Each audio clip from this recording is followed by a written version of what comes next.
مشہور صحابی ہیں ابو موسیٰ اشعری رضی اللہ تعالی عنہ۔ تو یہ اشعریین جو ہے نا، یہ یمن کا ایک بہت معزز اور بڑا قبیلہ تھا، بڑا زبردست ان کا اندر ادب اور طبیعت میں نرمی، رقت قلب، بڑے محبت والے لوگ تھے یہ۔ تو یہ جب نبی علیہ السلام کی خدمت میں آ رہے تھے نا، تو بہت شوق سے آ رہے تھے، بڑے نرم دل کے ساتھ، اور کہتے آ رہے تھے ہم تو کل اپنے دوستوں سے ملیں گے، یعنی حضور صلی اللہ علیہ وسلم سے ملیں گے، آپ کے ساتھیوں سے ملیں گے، بڑے شوق کے ساتھ آ رہے تھے۔ وہی کے ذریعے آپ کو اطلاع ہو گئی، نبی علیہ السلام نے صحابہ کو خبر دی ایک جماعت آ رہی ہے جو بڑی رقیق القلب ہے، بڑے نرم دل کے لوگ ہیں۔ تو وہ جب پہنچ گئے، نبی علیہ السلام نے تعارف کروایا کہ بھئی یہ لوگ آ گئے، یہ لوگ بڑے دل کے نرم ہیں، یعنی سختی ان کے دلوں میں بالکل نہیں ہے، حق کو قبول کر لیتے ہیں اور سختی ان کے اندر ہے ہی نہیں۔ اور یہی نرمی جو دل کی ہے، یہ ایمان اور حکمت کو لینے کا ذریعہ بن جاتی۔ اصل میں دل کی دو کیفیات ہیں، ایک سختی والی، شقاوت اور قساوت والی، اور ایک نرمی والی، رقیق القلب ہونا۔ تو جس کا دل نرم ہوتا ہے یہ ایمان اور حکمت کو جلدی قبول کرتا ہے، جو سخت اور پتھر دل ہوتے ہیں یہ رد کر دیتے ہیں۔ تو یہ نرم دل ہونا یہ اللہ کی بڑی نعمت ہے۔ اللہ تعالی ہم سب کو نرم دل عطا فرمائے۔ یہ لوگ چونکہ بکریاں پالتے تھے، تو نبی علیہ السلام نے ارشاد فرمایا سکون اور اطمینان اور وقار اور تواضع یہ بکری پالنے والوں میں ہوتا ہے، اور فرمایا فخر اور دوسرے کو حقیر سمجھنا یہ اونٹ پالنے والوں کے اندر آ جاتا ہے۔ کیا مطلب؟ جانوروں کی صحبت میں بھی اثرات ہوتے ہیں، پھر نیک لوگوں کی صحبت میں کتنے اثرات ہوں گے۔ خیر، وفد جب حاضر ہوا تو انہوں نے بڑے محبت کے ساتھ بڑی دو پیاری باتیں کہیں کہ یا رسول اللہ، اسلام تو قبول کر لیا، اب ہم اس لیے حاضر ہوئے کہ تفقہ فی الدین حاصل کریں، دین کے اندر گہری سمجھ حاصل کریں، ایک ہمارا مقصد آنے کا یہ، اور دوسرا کہ اللہ تعالیٰ نے جو زمین آسمان کو بنایا اس کی ابتدا کیسے ہوئی، آغاز کیسے ہوا، کچھ ہمیں اس بارے میں بھی کچھ بتائے۔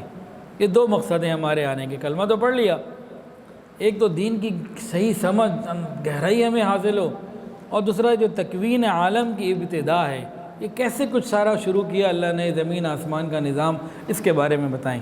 تو نبی علیہ السلام نے فرمایا کہ سب سے پہلے تو اللہ کی ذات تھی اور کچھ نہ تھا، ایک اللہ ہی اللہ تھا، اور پھر اللہ تعالیٰ نے جو ہے وہ اللہ نے اپنے عرش کو پانی پہ بنایا، یعنی پانی بنایا، عرش بنایا، اور اس کے بعد پھر اللہ نے زمین آسمان کو پیدا کیا اور ہر چیز کو لوح محفوظ میں لکھ دیا۔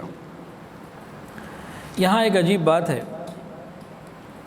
اس قبیلے نے آ کے کیا مانگا؟ تفقہ فی الدین، اور تکوین عالم کی ابتدا کے بارے میں تفصیلات پوچھی، کسی اور نے نہیں پوچھی۔ اور ابو موسیٰ اشعری رضی اللہ تعالیٰ عنہ کی نسل میں سے، ان میں سے ایک بہت بڑے امام پیدا ہوئے، میں بھی آپ کو نام بتاتا ہوں۔ اور پھر علماء لکھتے ہیں، بالخصوص ابن عساکر لکھتے ہیں کہ توحید، اصول دین اور دنیا میں کیا کیا ہوا، دنیا کے حادثات اور حالات میں کلام کرنا اور مسائل کلامیہ کی تحقیق اس خاندان میں، اس قبیلے میں بہت زیادہ رہی، نسل در نسل رہی۔ دیکھیں ہم کون لوگ ہیں، ہم فقہ میں کن کو مانتے ہیں؟ امام اعظم امام حنیفہ رحمۃ اللہ علیہ کی تقلید کرتے ہیں، ہم ان کے مقلد ہیں۔ لیکن علم الکلام کے اندر ہم لوگ کس کے مقلد ہیں؟ امام ابو الحسن اشعری رحمۃ اللہ علیہ کے۔ یہ علم کلام کے اندر امام ہیں بلا کلام، علم الکلام میں یہ اہل سنت والجماعت کے امام ہیں بلا کلام، ہر آدمی ان کو اپنا امام مانتا ہے اہل سنت والجماعت کا۔ عقائد کے بارے میں جو بنیادی چیزیں ہیں وہ یہ امام ابو الحسن اشعری رحمۃ اللہ علیہ، ہم ان کو مانتے ہیں، اور امام ماتریدی رحمۃ اللہ علیہ کو۔ تو بہرحال تو یہ ان کے بڑوں کی سوچ تھی جو آگے اللہ نے ان کے خاندان میں جاری کی، اور انہی خاندان کا ایک فرد اللہ نے ایسا چنا جو آج اہل سنت والجماعت کا عقائد کے اندر امام ہے، اور ہم بھی ان کے مقلد ہیں۔ ہاں، فقہ جو ہے نا وہ امام اعظم امام حنیفہ رحمۃ اللہ علیہ کے ہم مقلد ہیں۔ تو یہ دونوں آپس میں کوئی ٹکراتی نہیں ہے باتیں، یہ بات ایک ہی ہے، اس میں تفصیلات ہیں، وہ علماء اس کو سمجھتے ہیں۔ تو بہرحال یہ ہمارے ایک امام ہیں جو اسی قبیلے سے ہیں، جنہوں نے آگے کیا مانگا، کیا کہا کہ ہم تو تفقہ فی الدین چاہتے ہیں۔